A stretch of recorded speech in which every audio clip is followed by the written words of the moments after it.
At 16, my dad disowned me over a broken lamp. Now he begs me to come home every night.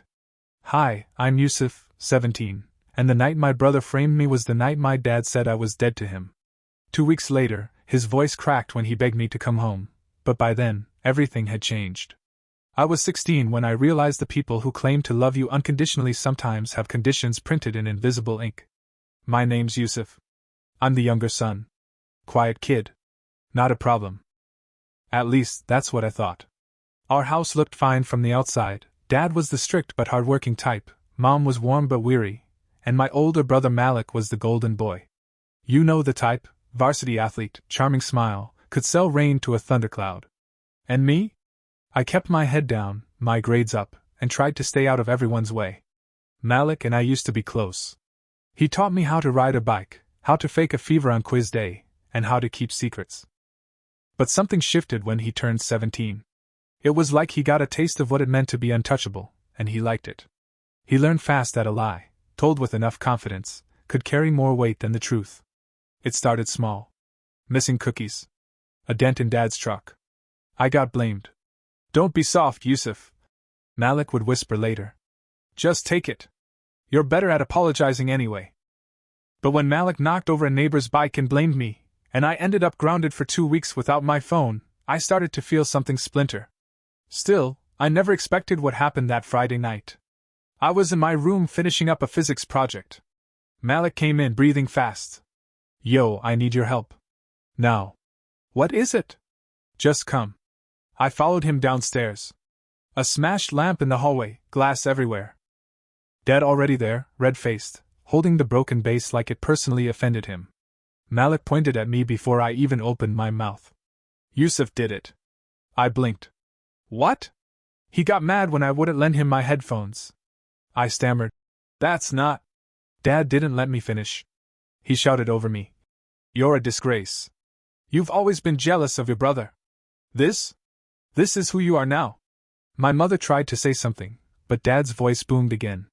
Get out of my sight. You don't live under my roof if you act like this. That night I packed a backpack. Just clothes, my schoolwork, and my guitar. I left without a word, without a plan, and without a clue what would come next. I stayed with my best friend Kareem's family. They didn't ask questions. They just cleared the couch and said, You're safe here. But I wasn't. Not really. Because the betrayal? It didn't end with a broken lamp. It was just the beginning. The first few nights at Kareem's were a blur. His mom made me tea and his dad gave me space. I slept on the couch with my hoodie pulled over my face, pretending I didn't hear the whispers from the hallway. His father kicked him out. They say it was over a lamp. Nah, there's more. Malik said something about aggression. Some kind of outburst. By Monday, the story had mutated. At school, I overheard classmates muttering in the locker room.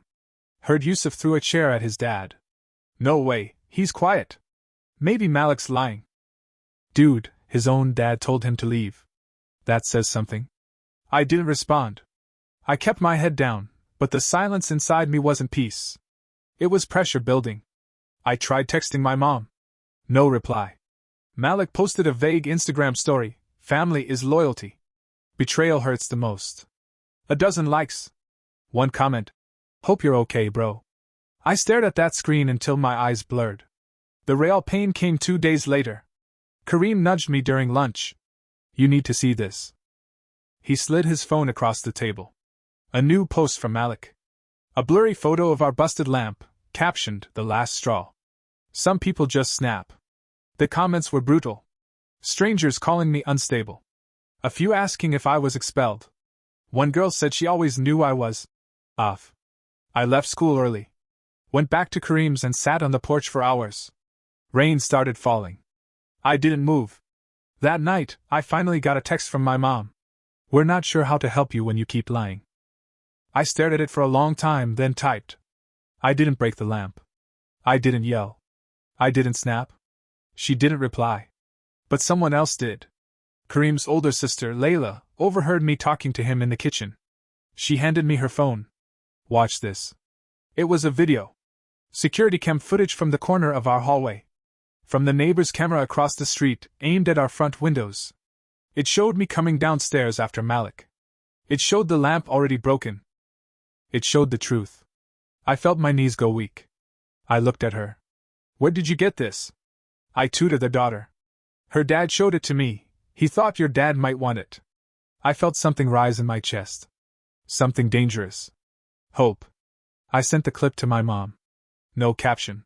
No explanation. 4 hours later, my dad called. First time since he disowned me. Yusuf, he said, voice low, shaking. I think we need to talk. I didn't go home that night. I made him wait. Not to be cruel, but because I needed the power to shift. Even just a little. For once in my life, I needed him to feel what it was like to sit in silence, to wonder if someone would forgive you. He called again the next day. Left a voicemail. Yusuf, please. I saw the video. I didn't know. Come home. Let's talk. Still I waited. 2 more days passed. Then I told Kareem I was ready. His mom packed me a container of biryani like I was going off to war. She hugged me longer than she had any right to. When I stepped onto our porch, my hands were sweating so bad I could barely hold the doorknob. Dad opened the door before I could knock. He looked smaller. His shirt was untucked, and for the first time in my life, I noticed his eyes looked old. Yusuf, he said. I'm so sorry. The words landed like ice water. He stepped back to let me in. The house felt like a museum of my worst memories. The same couch where he yelled at me. The same hallway where I was blamed. The same silence where my mom used to speak up, but didn't. She came out of the kitchen, wiping her hands on a dish towel. Hi, sweetheart, she said, eyes red. We made dinner. Dinner. Like this was normal. Like we could just rewind. We sat at the table. Nobody ate. Dad cleared his throat. I watched the footage 10 times. I still don't know how I got it so wrong. I was angry. But I should have listened. I stared at him. You didn't just not listen. You exiled me. You told me I didn't live here anymore. He looked down. You're right. My mom whispered. I believed Malik. I wanted to believe the easiest version. There it was. The easiest version. Not the truth. The one that didn't cost them anything. I said, do you know what it felt like? To be out in the rain, kicked out over a lie? Dad flinched. I've had nightmares every night since. Good. I said. That's fair. He nodded. No defense. No excuse. That's when I heard it, footsteps on the stairs. Malik. He came down slow, phone in hand like it was part of his anatomy. He saw me, stopped, and tilted his head. You're back? He said like I was a surprise visit from an unwanted relative. I stood. So that's it? I said. You lied.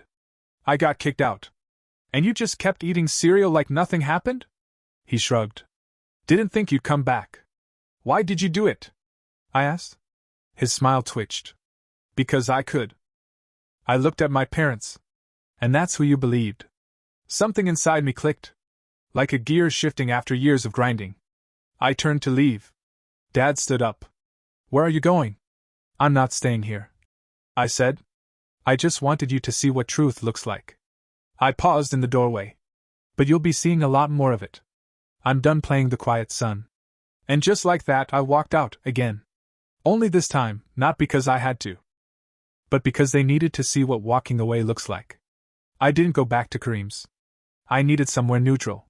Somewhere that didn't smell like betrayal or pity. I found it in the weirdest place, the high school band room. Mr. Davison, the music teacher, saw me loitering after school with my guitar case and no destination. He didn't ask why. Just unlocked the side room and said, practice as long as you want. Just turn the lights off when you leave. That room became my refuge. I'd strum the same chords over and over until my fingers throbbed and my head stopped spinning. Word spread fast that I was back at school, and not back home. Some kids avoided me like I had cooties. Others wanted the gossip. A few offered me half-sincere fist bumps like I'd survived a natural disaster. And Malik? He walked the halls like nothing had happened. Still flashing that easy grin. Still throwing an arm around people who didn't know the monster under the varsity jacket. But something had changed. His eyes. They darted more. Watched me longer than before. Like he could feel something shifting. He was right. Because I'd started documenting. Everything. The lies, the theft, the manipulation. I started asking quiet questions. Teachers, classmates, even a girl Malik ghosted last semester who was very happy to vent. I compiled screenshots, texts, voice memos. Even got a photo of Malik sneaking out of Mr. Wren's office, where the midterm answer keys were supposedly stored. I wasn't just going to fight back. I was going to dismantle the golden boy, brick by dishonest brick. Meanwhile, my mom texted every night. I miss you. Please come home. Dad is trying. I didn't reply. Because it wasn't about missing me. It was about missing the version of me who never fought back. Then one Friday morning, I was called to the principal's office. I walked in, palms dry, back straight. Mr. Ahmed stood behind his desk with a printout in one hand and confusion on his face. Yusuf, we've received something troubling, he said. An anonymous report with attachments. About your brother. I met his eyes. Calm. Centered. Oh? He nodded. The evidence is compelling. I stayed quiet. He added, if this is true, it means Malik has been cheating. Repeatedly. And possibly bribing students for access. Sounds serious, I said. He studied me. Did you send this? I paused. Then answered honestly. No. Because I didn't. I gave it to someone else to send. A neutral third party. A friend from the journalism club. I knew I couldn't be the one to drop the match, only to supply the kindling. I stood. Is Malik in trouble? Mr. Ahmed sighed. There will be consequences. Suspension. Loss of privileges. Possibly more. We'll be calling your parents in. I nodded. Good, I said and walked out. Malik's reign was cracking. And I wasn't done yet. By Monday, Malik's world had started to cave in. He showed up late to school, eyes bloodshot, backpack half-zipped, swagger visibly deflated. I watched from the far end of the hallway as he passed by two of his usual crew, either gave him the nod. He noticed. Everyone noticed. The announcement came during third period. Malik Rahman has been temporarily suspended pending an academic integrity review. There was a sharp collective inhale from the room. Even Mr. Liu, our usually unbothered history teacher, raised an eyebrow. Someone behind me whispered, no way. But I just kept taking notes. Calm. Focused. Like I'd been waiting for this all semester. That afternoon, I skipped last period and walked to the park 2 blocks from school. The one with the busted water fountain and the peeling swing set. I sat on the bench with my guitar case at my feet and watched the leaves scatter like ash in the wind. A voice startled me. So it was you. Malik stood across the path, hands in his hoodie, lips curled into a tired smirk. I didn't respond. You couldn't just take the L and move on? He said. You had to make it a war? You made it a war, I said evenly. I just stopped surrendering. He scoffed. You think this makes you a hero? Everyone loves a martyr until they're bored. No, I replied. I think it makes me free. Malik stepped closer, voice dropping. You humiliated me. You exiled me. I shot back. For something you did. You lied, you manipulated everyone, and you made me feel like I was crazy for breathing the wrong way. I'm just done carrying your sins. He stared at me, jaw tight, like he wanted to swing or cry or both. And then, for a moment, I saw something crack. Not his voice. Not his bravado. His fear. Because he was finally feeling the burn of consequences. And he didn't know how to survive without a scapegoat. He turned away, muttering something under his breath. I didn't follow. I let him walk. That night I got a text from my dad. I heard about the suspension. You had something to do with it, didn't you? I stared at the screen. Then typed. I told the truth. No reply. Didn't need one. Because in this family, the truth wasn't a value, it was a threat. But I wasn't afraid of being the threat anymore. I was just getting started. The fallout at home came fast, and ugly. I wasn't there to witness it, but Kareem filled me in. His cousins in Malik's class, and apparently, Malik's suspension lit a fuse under everything my parents had been trying to keep respectable. That evening, Mom called. Twice. I didn't pick up. She left a voicemail, her voice tight, tired, not like the mom who used to tuck me in humming old lullabies. Yusuf, this is getting out of hand. Your father is furious. Malik says you're spreading lies. We just need to talk, okay? No, I thought. You need to listen. The next day, I returned home, not to forgive, but to retrieve my things. I wanted my guitar amp, my notebooks, my hoodie from last year's music showcase. I wanted to walk through that house like a guest, not a son, and feel nothing. I didn't make it past the front door. Dad was waiting, pacing like a tiger in a cage. The moment I stepped inside, he snapped. Was this your plan all along? Humiliate your brother? Embarrass this family? I didn't flinch. I didn't write Malik's fake essays. I didn't change his grades. I didn't post fake tutoring offers to cheat on tests. He did all of that. And you let him. His face twisted. You think you're better than him now? No, I said calmly. I've always been better. You just didn't want to see it. He pointed toward the door. Again. Just like last time. You keep bringing shame into this house, then don't come back. That's when my mother stepped in from the kitchen, drying her hands. She looked exhausted. Not just tired. Soul tired. Enough, she said. Quiet. Steady. But it landed like thunder. Dad turned. Rana. She raised a hand. No. We've ignored too much. Made too many excuses. I saw the messages, the files. I talked to the counselor. I know what Malik did. He stared at her, stunned. As if betrayal could exist inside his own home only when it wasn't aimed at him. I let it happen, she said, turning to me. I didn't want to believe it. I wanted peace. But peace built on lies isn't peace, it's pressure. She looked back at Dad. You made your choice when you threw Yusuf out. Don't expect him to stay quiet now that the truth is finally being heard. Dad didn't yell again. He didn't slam anything. He just walked out the back door and let it close behind him. That night, Mom sat beside me on the living room couch, same one where I'd once been branded a disgrace. She handed me a folded letter. I'm meeting with the school. I'm writing a statement. I want them to know what really happened. I looked at her, surprised. Why now? Because it took me too long. She whispered, eyes glassy. But I'm done being a mother to only one son.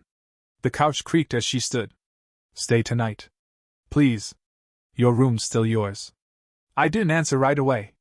But later, when I finally stepped into that room and shut the door behind me, I realized something had shifted. The silence wasn't heavy anymore. It was mine. By the following week, the Rahman family facade had officially cracked. It started with a letter, my mother's. She hand-delivered it to the principal, Mr. Ahmed, and CC'd the district. In it, she laid out what she'd ignored, what she now acknowledged, and what she refused to remain silent about any longer. It wasn't elegant, but it was honest. And in our family, honesty used to be a luxury no one could afford. Malik's suspension was extended while the academic board reviewed the case. His access to school systems was revoked. He'd lose his leadership roles, his transcript was under audit, and, according to a rumor from the front office, his early admission offer from University of Chicago was under reconsideration. For the first time in his charmed existence, Malik couldn't talk or smile or charm his way out of it. And me? I was the invisible kid no more. At school, teachers started looking at me differently. Not like I was trouble. Not like I was Malik's shadow. But like I had something to say. Even Mr. Lou, the teacher who once called me quiet to a fault, asked me to stay after class. He handed me a flyer. Music composition showcase, he said. Next month. You should submit something. You've got a voice. My voice. That night I sat in my room, plucking out chords I hadn't played in weeks. I started writing lyrics without really thinking. The words just poured out, like they'd been waiting for permission. Midnight hit, and I didn't even notice. I just kept going. Until a soft knock broke my focus. It was Mom.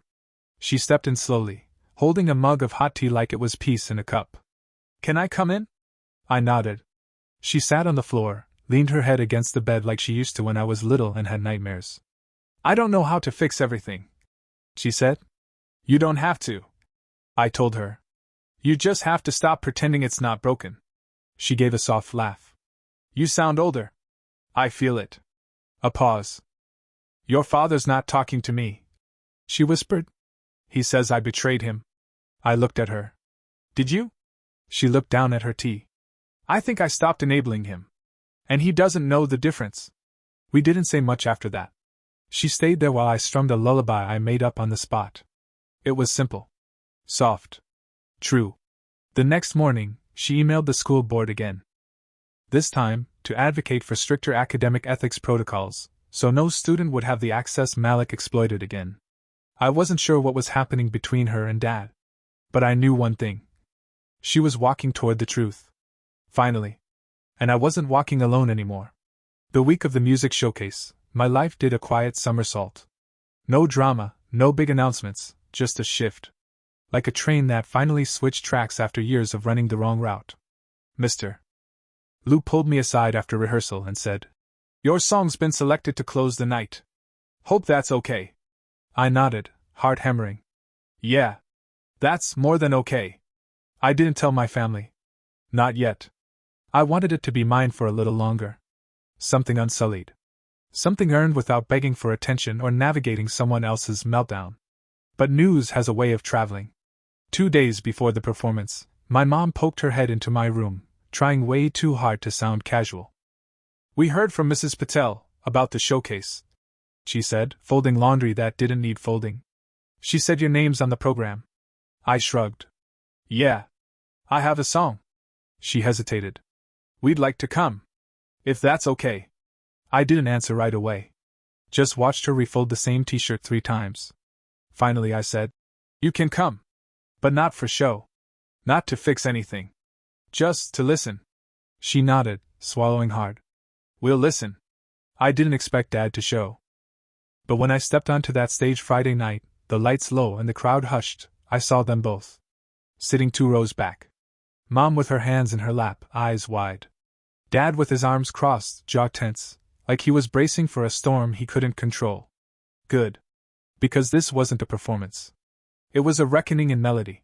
The song was simple. Just my voice and my guitar. No flashy chords, no effects. The lyrics talked about broken lamps and quiet porches. About rain-soaked doorsteps and a kid waiting for someone to unlock more than a door. About lies dressed in varsity jackets and truth tucked behind silence. When I finished, the room didn't erupt. It exhaled. Slow, collective, reverent. Then applause. Not wild, not standing ovation big. But real. The kind that wraps around you and says we heard you. Afterward, as I packed up, I felt a tap on my shoulder. Dad. He didn't say anything. Just handed me something. A small envelope. Inside was a handwritten note. 3 words. "You matter, Yusuf." No signature. No lecture. Just that. And it hit me harder than any punishment he ever gave. Because I finally knew something. Forgiveness isn't about them saying sorry first. It's about you living well enough to make the apology irrelevant. The morning after the showcase, the house felt different. Not better. Not fixed. But honest, which was new. Dad didn't say much over breakfast. He sat across from me, quiet, thoughtful, like a man who'd finally realized the echoes in the house weren't just from age. They were from everything left unsaid. He slid the jam toward me without a word. And for us, that was practically a reconciliation. Malik, on the other hand, had vanished. Not literally, he was still in the house, but emotionally? Checked out. His suspension had been extended again, and college retraction letters were coming faster than excuses. One afternoon, I walked past his room. The door was cracked open. He sat on the edge of his bed, staring at his phone like it had betrayed him. I almost kept walking. But then I remembered being 16. Soaking wet. Locked out. Wondering if anyone inside even noticed. So I knocked once and said, "You can talk to me, you know. I won't lie for you, but I'll listen." He didn't look up. "I didn't think you'd actually win," he said quietly. "That's your problem," I replied. "You still think this was a game." A pause. "I didn't mean for it to go that far," he muttered. "Didn't mean for what? Getting me kicked out? Lying about the lamp? Ruining my name?" He finally looked at me. His eyes were red, not from crying, but from losing. He wasn't sorry. He was defeated. And that's when I understood. He'd never apologize, not really. Because he wasn't built for ownership. He was built for escape. And I didn't need his apology anymore. Because I had mine. The music showcase got posted online by the school. A week later, I got an email. A rep from a local arts foundation saw the video.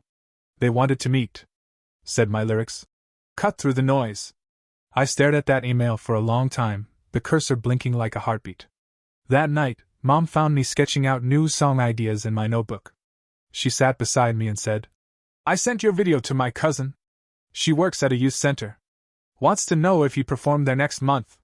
I blinked. "You're okay with that?" Her smile was small, but real. "I'm okay with you being heard." Then she hesitated. "I found your old drawing," she added. "The one from 3rd grade. A guitar on a stage with stick people cheering." I laughed. "That was terrible." "It was true," she said. "I just didn't see it at the time." She stood to go, but paused in the doorway. "You never needed to yell to be loud, Yusuf," she said. "You just needed the right stage." The door clicked shut. And for the first time in a long time, I felt whole. Not because I was accepted, but because I stopped asking to be. It didn't end with applause. It ended with peace. I didn't get revenge. I got clarity. The kind that comes from standing tall in a room where you were once made small. My dad started calling me by name again. My mom smiled without flinching. Malik stayed quiet, and that was enough. I didn't need validation. I built something stronger, myself. I kept writing, kept playing, kept walking forward. And I never looked back. Not out of anger. But because I didn't need to anymore.